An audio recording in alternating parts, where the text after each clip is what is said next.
All right, we are back, and there really wasn't a whole lot to talk about with this, so let's go into Raw. So Raw did drop slightly. Well, number one, they had playoffs. Obviously, playoffs, especially this NBA playoffs, it's going to be a little bit hard. 1.638 million next to 1.716, and a 0.54 demo instead of 0.58, and it was number 5, basically right behind all the NBA games. And like I said before, there were just some weird decisions here. The whole Riddle thing with Sami Zayn and Kevin Owens is pretty much played out, and they did this for the main event again, and they faced Imperium. It did absolutely nothing to do anything to anybody other than being a Raw main event. They could have utilized that time a lot better than they did, but they didn't. And there's not really much that we can do about it on that end. Everything around Brock Lesnar and Cody Rhodes has just been excellent, and I think with hindsight, after watching Night of Champions, that match was awesome. And it's just only going to get better. These two have a chemistry that I cannot describe.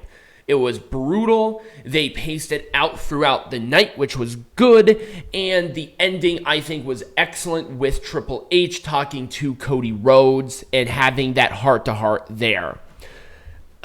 There really wasn't a whole lot of other things that were like super big and bright and colorful. You know, Dominic Mysterio and Apollo Crews had a match. Nobody really cares.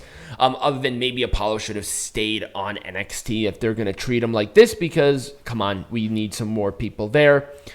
And you know, there just really wasn't a whole lot there for me to grasp at for Raw. It was just Raw, you know. Now, NXT did better than they did. So it was a 578,000 viewership next to 564, and it was a 0.16 next to a 0.14, and they were number 14 in the top 150. Other than the tournament, Ilya Dragunov and Dijak had a great back and forth, just awesome, very brutal, and I can't wait for their Battleground match. And, you know, Stratton and Perez was fine. It was a fun match, but Lyra Valkyria is just not clicking, and now she's getting a title opportunity. She's basically just a body for Tiffany Stratton to eat up to win the title at this point.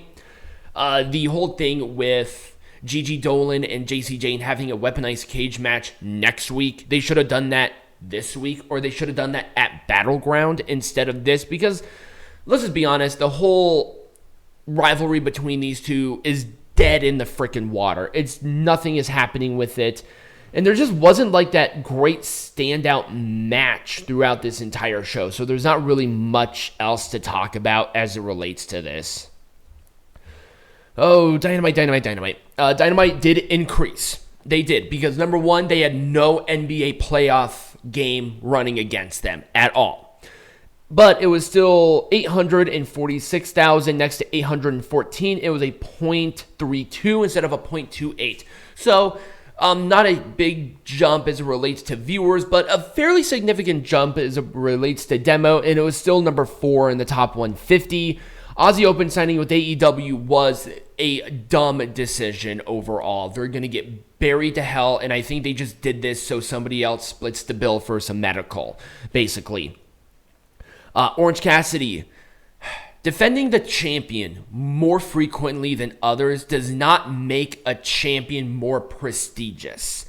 Having less title defenses makes a title more prestigious, because you only get a finite amount of times to go for that title, and it's big money. Like, come on, you guys do it well with the AEW World Champion. Jesus Christ. The Four Pillars segment was just awful. Darby Allin, I am not kidding you, was on stilts. His boots were elevated to make him look taller, and it just looked silly. Lyra Valkyria. Taya Valkyrie and Lady Frost was a mess. What a mess of a match. These two do not give a shit in AEW. They're just there for a payday. Like, they don't care. I mean, I saw them wrestle each other in Impact in okay matches, but this was just a mess. Jesus Christ. The Trios Champions. Wasn't there a point when the Trios Champions felt important? When they were doing like a best of 7 and every match was like okay?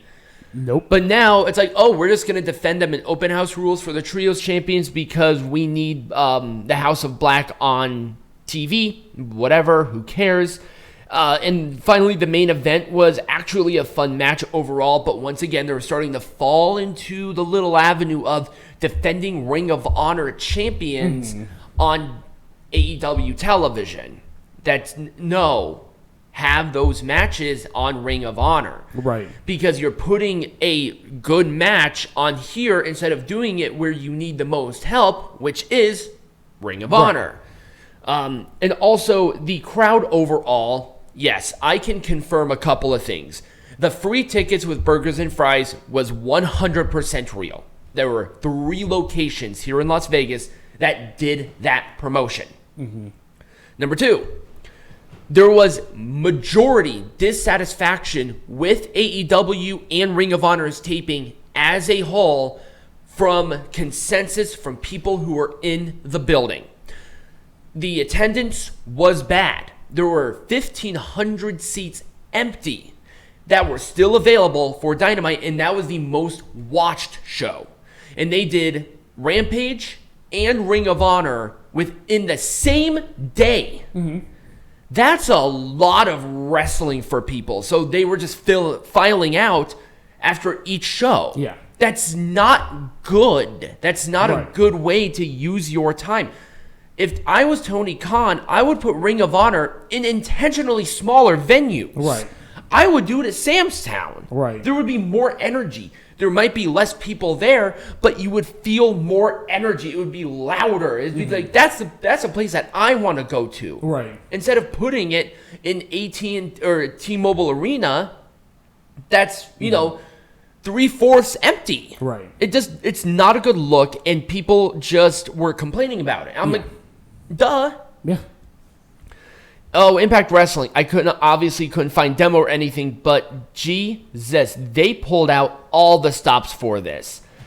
Speedball Mike Bailey and Chris Sabin was an absolutely phenomenal match. It was the only 2 thumbs up match during the whole show, and everything else was actually fairly good. I was not a big fan of Rosemary going back to Courtney Rush.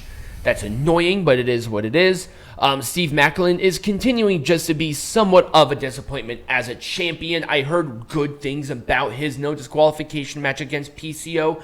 Maybe they're starting to do a lot better with it, but as it sits right now for me, I'm kind of on the fence. Jordan Grace and Alicia was a waste of time, and there were some time wasters, but this match was absolutely spectacular because Speedball Mike Bailey just cannot do no wrong. Right. SmackDown.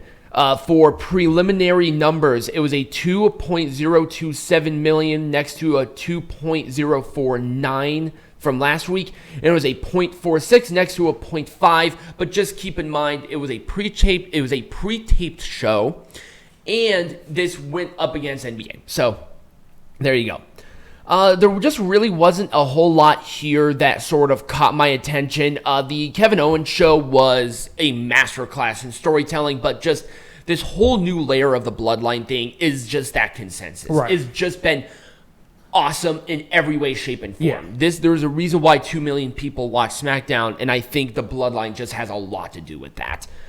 Austin Theory and Sheamus had a good match, but I just kind of wish they waited for the United States champion until later. They have potential with this 6-man tag feud with Pretty Deadly and Fury taking on Brawling Brutes. I think that's still going to be good. Yeah. But the blow-off should be the United States champion match, not the kickoff point. Right. Should be that, Cameron Grimes and Ashante Adonis was meh, but Cameron Grimes won, so there you go.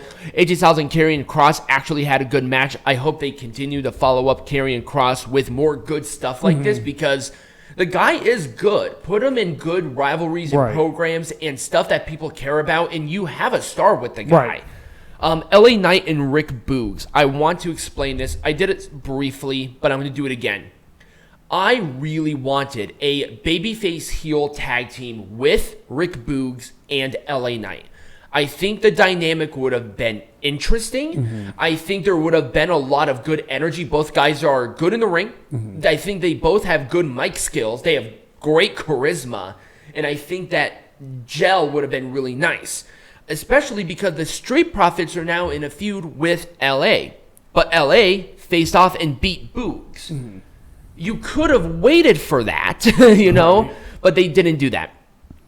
It was fine, but overall SmackDown was there, and obviously Rampage, just like everything, is a waste of time. And I said it on the TikTok, but I'm going to say it here because two separate audiences.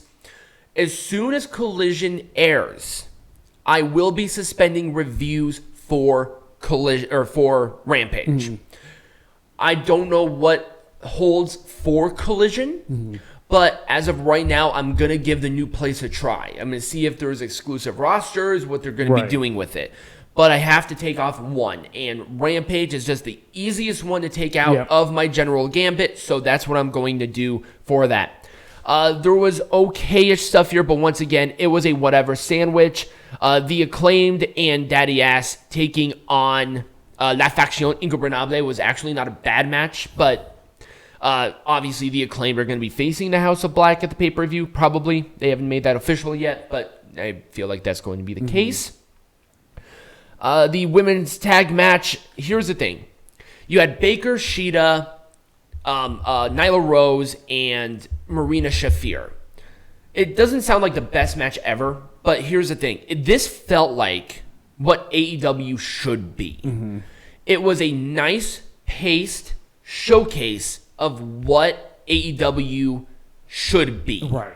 It felt different and it felt special. And this is why people were drawn to AEW in the first place. AEW has become too much WWE at this point.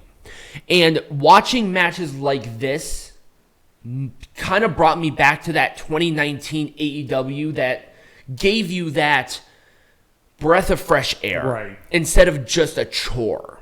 And I think that just sort of rejuvenated me on that.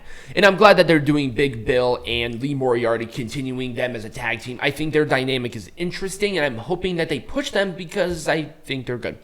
But that's pretty much all there is for my soapbox. Overall, it was a fine show for a fine week for some wrestling. Hopefully there will be better follow-up with everybody because there were a lot of pay-per-views this weekend. So we'll see how everybody follows up, and we'll go from there. Because even Impact Wrestling had Under Siege on Friday. Right. So literally, it was a big wash of every show that I cover. So that's all well and good. So when we come back, we're going to review Night of Champions and make it majestic again.